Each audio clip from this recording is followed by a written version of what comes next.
to talk about this book, So Good They Can't Ignore You by Cal Newport. Follow your passion is the most common career advice in the world. It's on every graduation speech and every hustle culture board. But what if I told you, for most people, that is actually a terrible advice? In fact, according to Cal Newport in his book, So Good They Can't Ignore You, following your passion might be the very thing keeping you unemployed and unhappy. Today, we are breaking down the 4 rules to building a career you actually love without having to find yourself first. Rule number 1 is the passion paradox. Newport starts with a reality check. Passion is rare. If you look at people who are truly in love with their jobs, they didn't actually start that way. Passion is a side effect of mastery, not a prerequisite for starting. The problem is when you focus on what the world offers you, that is the passion mindset, you become hyper aware of everything you dislike about your job. The shift that we need here is the craftsman mindset.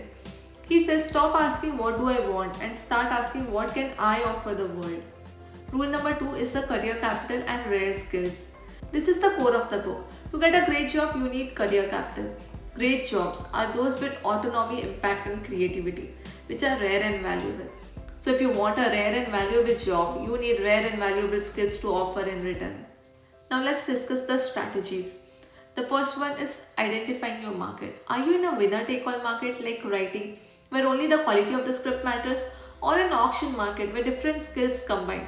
In the winner take all market, there is only one type of capital available and everyone is competing for it. In an auction market, which is less structured, there are many different types of capital and each person has unique collection. An example of the winner take all market can be a software architect, where the capital is high level coding ability and system design. Your ability to write clean, efficient, and innovative code is the gold standard here. To get ahead, you focus on deliberate practice, that is, spending thousands of hours solving increasingly difficult technical problems until your skill level is undeniable. Whereas in the auction market, career capital is less about one pure skill and more about a collection of diverse skills that you auction off for a great position, like a program manager who needs a combination of technical literacy, strategic planning, stakeholder management, and communication. There isn't one single metric for a program manager.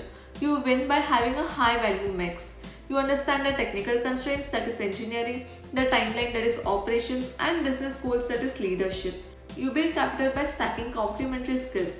You might improve your data visualization skills one month and your negotiation tactics the next. Your value comes from your ability to sit at the intersection of multiple departments. The second strategy is deliberate practice. You have to push yourself past your comfort zone. If you aren't uncomfortable, you aren't growing your career capital. Newport has also cited an article by Geoff Colvin. He says doing things we know how to do well is enjoyable, and that's exactly the opposite of deliberate practice. Deliberate practice is above all an effort of focus and concentration. That is what makes it deliberate. Newport basically says stretch and destroy. Pushing past what's comfortable, however, is only one part of the deliberate practice.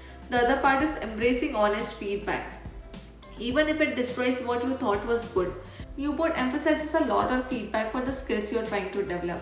Rule number 3, the control trap. Once you have capital, you use it to buy control. This is the holy grail of career happiness. But watch out for 2 control traps. The first one is attempting control without capital. Trying to be a digital nomad or freelancer before you are actually good at anything. You will fail because you have nothing to trade for that freedom.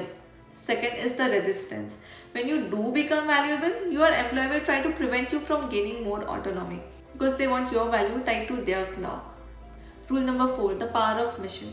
Finally, we have mission. A mission gives your work meaning.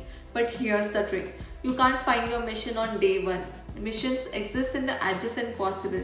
You have to get to the cutting edge of your field through mastery before you can even see the big ideas that turn into a life's mission.